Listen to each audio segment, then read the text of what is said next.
दोस्तों, shark tank India देखने वाला शायद ही कोई होगा जो पीयूष बंसल को ना जानता हो।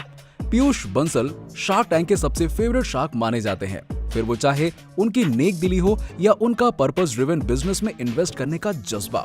पीयूष का कोई मुकाबला नहीं। मेरे को पर्पस ड्रिवन बिजनेसेस काफी पसंद है। लोग प्रॉब्लम नहीं सॉल्व कर रहे हैं, कुछ ना कुछ बिजनेस ही बना रहे हैं। रिस्क तो लेना पड़ता है इन चीजों में, और मैं रिस्क जो है बिजनेस के लिए नहीं ले रहा हूँ कि पैसा बनेगा नहीं बनेगा, पर्पस के लिए ले रहा हूँ। पैसा कमा लिया थोड़ा बहुत तो अच्छी जगह लगा देते। और इसी कारण सिर्फ दर्शकों के ही नहीं, वो हमारी भी फेवरेट हैं। दोस्तों, आप जानते ही होंगे कि पीयूष बंसल लेंसकार्ट के को फाउंडर हैं, जो कि एक आईवीआर कंपनी है। लेकिन क्या आप जानते हैं कि लेंसकार्ट आज की तारीख में इंडिया का नंबर 1 आईवीआर ब्रांड है। यहाँ तक कि लेंसकार्ट शार्क टैंक इंडिया के सीजन 1 का आईवीआर पार्टनर भी था। तो चलिए जानते हैं पीयूष और उनकी कंपनी लेंसकार्ट के बारे में। आपका स्वागत है स्टार्टअप एनालिस्ट पर, जहां हम शार्क टैंक और एंटरप्रेन्योरशिप से रिलेटेड कंटेंट पर वीडियो बनाते हैं। अगर आप भी हमारी तरह पीयूष के फैन हैं तो वीडियो को एंड तक जरूर देखिएगा। पीयूष ने लेंसकार्ट कब शुरू किया, कैसे शुरू किया, ये सब जानने से पहले उनके स्कूलिंग और करियर के बारे में जानते हैं। दोस्तों, पीयूष दिल्ली में पले बढ़े और उनकी 1985 की पैदाइश है। उन्होंने अपनी पढ़ाई दिल्ली में ही डॉन बॉस्को स्कूल से पूरी की। हर इंजीनियरिंग स्टूडेंट की तरह उनका भी सपना था आईआईटी करने का।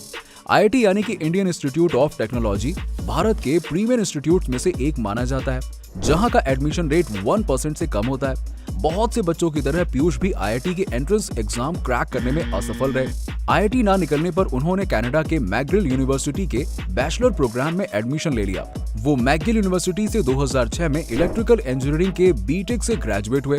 उनकी बैचलर डिग्री में इलेक्ट्रिकल स्ट्रीम के साथ साथ उन्होंने आईटी कंट्रोल और ऑटोमेशन भी सीखा। इंजीनियरिंग पूरी होने पर उन्हें माइक्रोसॉफ्ट से जॉब की ऑफर आई, जो उन्होंने एक्सेप्ट कर लिया। वो 1 साल तक जॉब करने के बाद इंडिया वापस लौट आए और उन्होंने आईआईएम बैंगलोर से मैनेजमेंट में पोस्ट ग्रेजुएशन पूरा किया। पीयूष का प्रोफेशनल करियर बड़ा ही अनोखा रहा। उन्होंने सिर्फ 1 साल माइक्रोसॉफ्ट में प्रोग्राम मैनेजर के पोजीशन पर काम किया, जिसके बाद वो इंडिया वापस लौट आए। अब आप सोच रहे होंगे कि माइक्रोसॉफ्ट, जिसकी गिनती दुनिया की बिग टेक कंपनीज में की जाती है, ऐसी कंपनी को भला कोई क्यों छोड़ेगा। लेकिन पीयूष तो बाकियों की तरह नहीं थे। माइक्रोसॉफ्ट में काम करते समय उनकी मुलाकात माइक्रोसॉफ्ट के फाउंडर बिल गेट्स से हुई। बिल गेट्स को आदत थी कि वो माइक्रोसॉफ्ट के सारे नए इंटर्न्स को अपने घर बुलाते थे। गेट्स ने सेटल में काम कर रहे पीयूष को भी अपने बीच हाउस पर बुलाया। इसी मुलाकात में पीयूष को एहसास हुआ कि माइक्रोसॉफ्ट असल में कितनी बड़ी कंपनी है, जो दुनिया भर में 50,000 से भी ज्यादा एम्प्लॉयज को जॉब्स प्रोवाइड करती है और अपनी टेक्नोलॉजी से करोड़ों लोगों की मदद करती है। पीयूष को लगा कि उन्हें भी ऐसा कुछ करना चाहिए जिससे वो लोगों की प्रॉब्लम्स को दूर कर सकें। माइक्रोसॉफ्ट में काम करके वो उन लोगों की जिंदगी बेहतर बनाते जिनकी पहले से ही बेहतर है। ये उनकी जिंदगी का सबसे बड़ा टर्निंग पॉइंट था। इसके बाद साल 2007 में वो इंडिया वापस लौट आए और उन्होंने ठान ली बिल गेट्स की तरह एक खुद का प्रॉब्लम सॉल्विंग ब्रांड बनाएंगे। लेकिन इतने जबरदस्त क्वालिफिकेशन के बाद भी पीयूष को यूं ही पहली कोशिश में सफलता नहीं मिली। हर एंटरप्रेन्योर की तरह पीयूष को भी कड़ी मेहनत के दौर से गुजरना पड़ा। आईआईएम में अपने पोस्ट ग्रेजुएशन के दौरान उन्होंने 2008 में वालियो टेक्नोलॉजीज को शुरू किया और उनका पहला प्रोजेक्ट था सर्च माई कैंपस, जो कि एक बिजनेस पोर्टल था।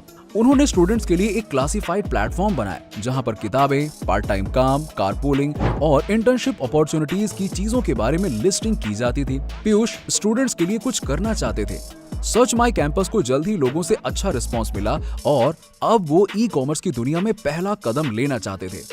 उन्होंने सर्च माई कैंपस पर 2 साल तक काम किया और उनके पास अच्छा खासा तजुर्बा भी था बिजनेस को चलाने का। पीयूष ने सिर्फ क्लासिफाइड से 30 से 40 लाख का रेवेन्यू और 1500 कॉलेजेस के साथ में काम किया। लेकिन वो तो किसी खास मौके की तलाश कर रहे थे, तब जाकर उनकी नजर आईवीआर के मार्केट पर पड़ी। पीयूष ने देखा कि ई कॉमर्स की दिग्गज कंपनीज जैसे कि अमेज़न और ईबे आईवीआर को अनदेखा कर रही हैं और आईवीआर के मार्केट में उतरने के लिए उन्होंने 2009 में flyer.com बनाया। फ्लायर एक ऑनलाइन स्टोर था जो चश्मे, सनग्लासेस और कॉन्टैक्ट लेंसेज बेचता था। लेकिन पीयूष ने इसे अमेरिकन मार्केट के लिए बनाया था। बाहर का मार्केट होने के कारण पीयूष को बहुत जल्दी प्रॉब्लम समझ में आ गई। उन्हें एहसास हुआ कि बिजनेस चलाने के लिए ऑपरेशन और डिलीवरी दोनों पर कंट्रोल चाहिए। अपनी गलतियों से सीखकर उन्होंने वही मॉडल इंडिया में अपनाया और नवंबर 2010 में लेंसकार्ट का जन्म हुआ। अपने को फाउंडर सुमित कपाही और अमित चौधरी के साथ मिलकर उन्होंने काम शुरू किया। शुरू में प्रॉब्लम पीयूष के सामने थे और बिजनेस चलाने का अनुभव भी था। रिसर्च द्वारा उन्हें पता चला कि विजन करेक्शन कोई मामूली समस्या नहीं है। इंडिया में 50% लोगों को चश्मे की जरूरत है और उसमें से सिर्फ 1/4 लोगों के पास में असलियत में यानी कि वाकई में चश्मा है। अब शायद आप जानते ही होंगे, लेकिन आपको बता दें कि इंडिया को दुनिया का ब्लाइंड कैपिटल कहा जाता है और करीबन 8 मिलियन लोग अंधे हो जाते हैं यहाँ। लेकिन इनमें से 75% केसेस में आंखों पे ध्यान ना देने की वजह से जिंदगी भर अंधेरा छा जाता है। इसी रेवोल्यूशनरी आइडिया के साथ पीयूष इंडिया को चश्मा पहनाने निकल पड़े। पीयूष ने सबसे पहले आईवीआर इंडस्ट्री को बारीकी से जाना और ऑलरेडी एग्जिस्टिंग प्रॉब्लम्स को ढूंढ निकाला। प्रॉब्लम नंबर 1, उस वक्त चश्मा खरीदना बहुत बड़ी झंझट हुआ करती थी। पहले ऑप्टिशियन से मिलकर अपनी आंखें चेक करवाओ, फिर लिमिटेड कलेक्शन से फ्रेम चुनो और उसके बाद अपनी स्टाइल चुनो, ग्लासेस चुनो और फिर जाकर 6 से 7 दिन के बाद में आपको चश्मा मिलता था। प्रॉब्लम नंबर 2, आईवीआर इंडस्ट्री में अलग अलग कॉम्पिटिटर्स थे। कुछ कंपनी सस्ते माल के चश्मे ज्यादा से ज्यादा दाम में बेचकर मोटे प्रॉफिट मार्जिन ले जाते थे। बिना किसी क्वालिटी ऑफ सर्विस और वारंटी के कंपनीज ये चश्मे बेचते थे और क्योंकि चश्मों का इस्तेमाल वही लोग करते हैं जिन्हें उसकी सच में जरूरत होती है। पीयूष ने अपनी अनोखी स्ट्रेटेजीज का इस्तेमाल करके आईवीआर इंडस्ट्री में तहलका मचा दिया। स्ट्रेटेजी नंबर 1, सबसे पहले उन्होंने कॉस्टिंग पर काम चालू किया और चश्मों को इस तरह से बनाया कि गरीब से गरीब आदमी भी उसे अफोर्ड कर पाए। उन्होंने 5000 से भी ज्यादा डिजाइन्स लेकर चश्मों को एक फैशन एक्सेसरी बना दिया। जैसे कि पहले ऐसा माना जाता था कि चश्मा सिर्फ बोरिंग और पढ़ाकू लोग पहनते हैं, तो उन्होंने वो सोच भूलकर चश्मों को फैशन स्टेटमेंट बना दिया। उन्होंने यूट्यूब सेंसेशन भुवन बाम और बॉलीवुड एक्ट्रेस कटरीना कैफ जैसे फैशन स्टार्स को लेंसकार्ट का ब्रांड एम्बेसडर बनाया। स्ट्रेटेजी नंबर 2, उन्होंने 14 डे रिटर्न पॉलिसी अपनाकर कस्टमर से क्वालिटी का वादा किया, लेकिन अभी भी एक और चीज की कमी थी। स्ट्रेटेजी नंबर 3, पीयूष ने अपना फाइनल मास्टर स्ट्रोक लगाया और होम आई टेस्ट ट्रायल शुरू करवाए। होम ट्रायल्स में लेंसकार्ट का आदमी आपके घर पर आकर आपको हर तरीके के फ्रेम्स और लेंसेज दिखाता है और कम दाम में विजन टेस्ट भी करवाता है। इस स्ट्रेटजी की वजह से लोगों को अपने लोकल ऑप्टिशियन के पास जाने की कोई जरूरत नहीं थी। 3D ट्राई ऑन टेक्नोलॉजी से अब आप ऑनलाइन भी चश्मे ट्राई कर सकते हैं। देखते ही देखते पीयूष लेंसकार्ट को नई ऊंचाइयों पर लेकर गए।